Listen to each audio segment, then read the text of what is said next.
I'm Caroline Mitchell, former police detective and crime thriller author, and today I'm analysing the case of Benjamin Elliott. And I want to hear your thoughts about this one, because when it comes to this case, nothing is as it seems.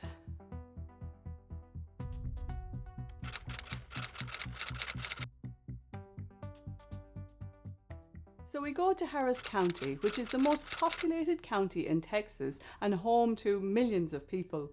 It's known for its cultural diversity, with humid weather and affordable living. It's also home to Benjamin Elliott and his family, who lived in the suburbs. So let's start with Benjamin Elliott. He was 17 years old with no criminal history or disciplinary issues in school. He had no known mental illnesses, and teachers described him as quiet and intelligent and the kind of teenager who thinks things through and plans ahead. His field was mechanical engineering. Benjamin had his future all mapped out. He lived at home with his parents and his twin sister Meghan. He had an older sister who had also left home. Meghan and Benjamin were twins, and I have a lot of twins in my family, and in my experience they have a very close bond, almost telepathic at times. They're often protective of their sibling and sometimes can be insular. Twins also have been known to have their own special language growing up. Meghan was obviously also 17, and she had been diagnosed with autism. She was described as a creative and sensitive young woman who liked to write poetry and draw. She'd recently begun finding confidence by making friends online, and for someone sensitive, sometimes digital friendships are easier to navigate. Their parents were Michael and Kathy Elliott. They were into camping and survival techniques, and they had a large collection of knives in their home.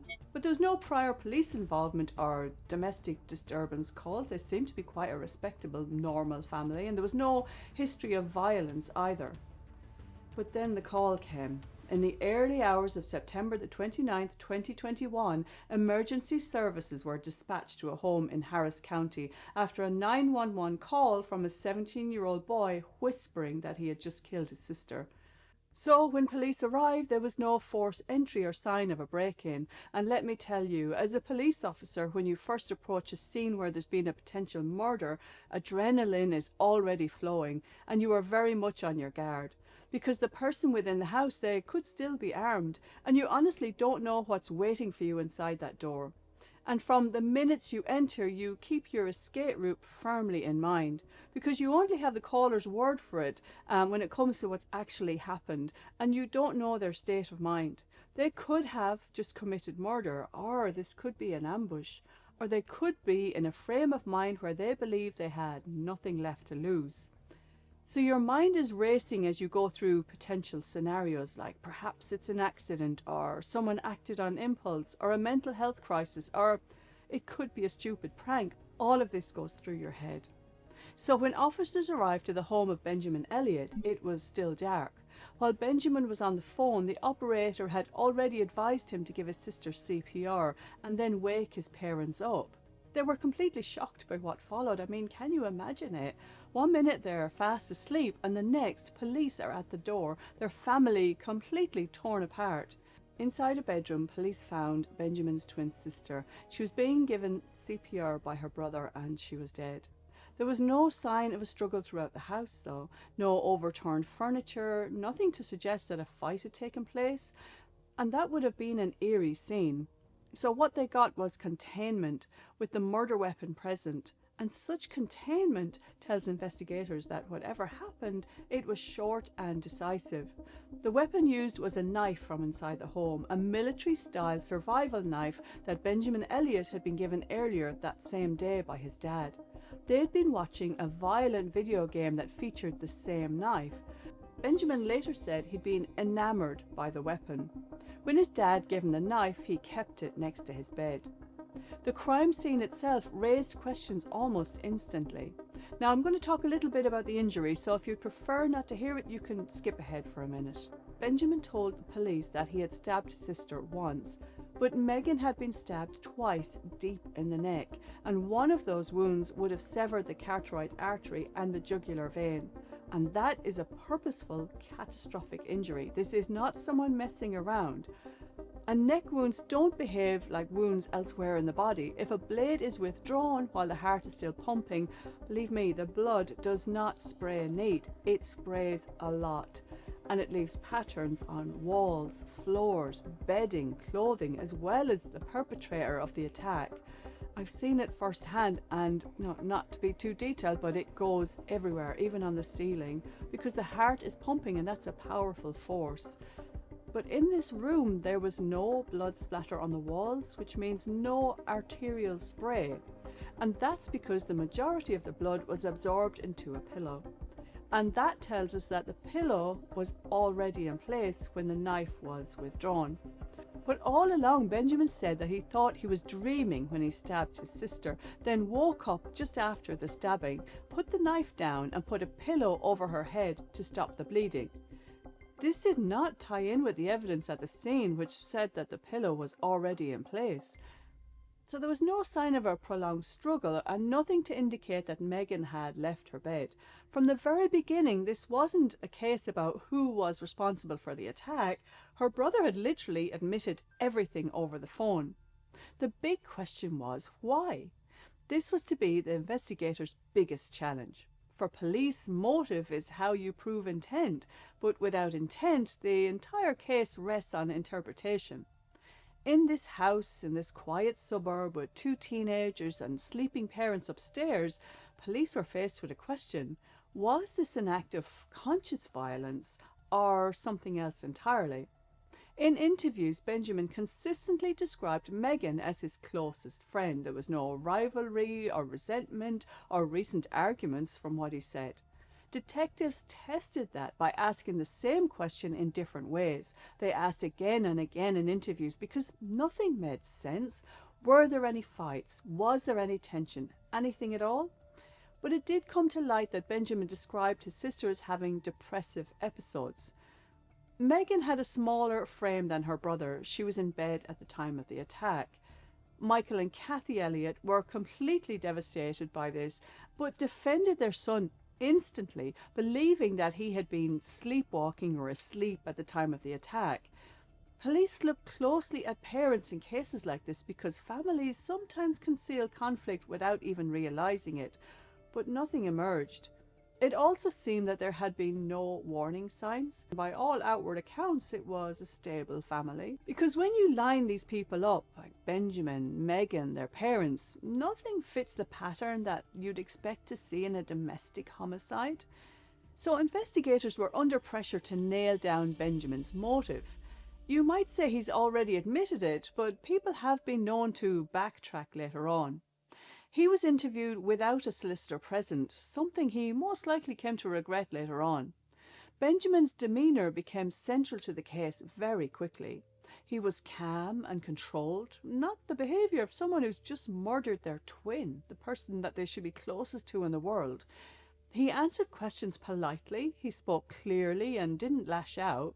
At times he spoke about other things, such as an SAT exam he was going to take, which is strange in itself.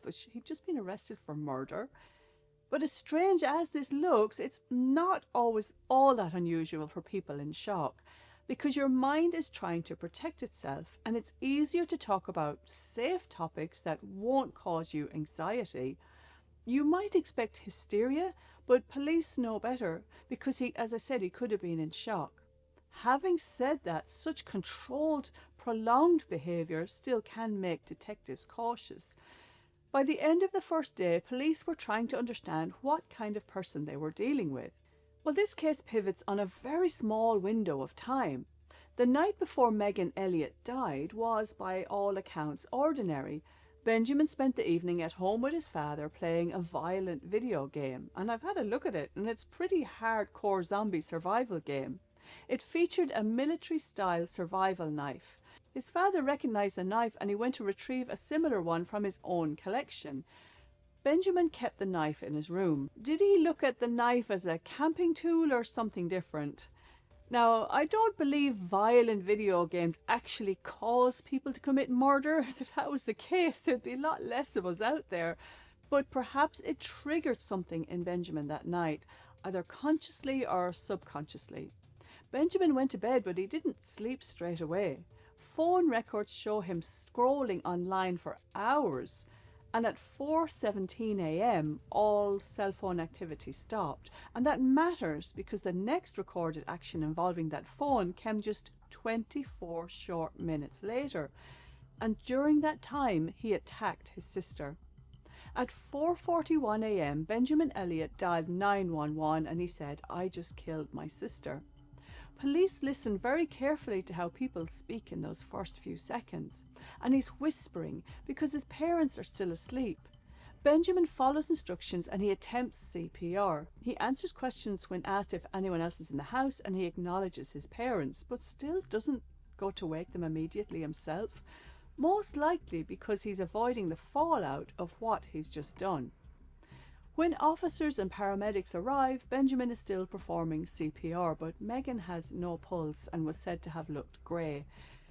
Benjamin was placed in the back of a police car and he sits there handcuffed while the house becomes a crime scene. Because from Benjamin's perspective, he doesn't yet know she's dead. The police want to interview him first, you see, without him shutting down. So when Benjamin is brought in for questioning, he waives his right for a lawyer and speaks very openly. He tells detectives that he remembers going to sleep, and the next thing he remembers is the sensation of stabbing something. He said he turned on the light, saw Meghan bleeding, then tried to stop it with a pillow. Then he went to his room and called 911.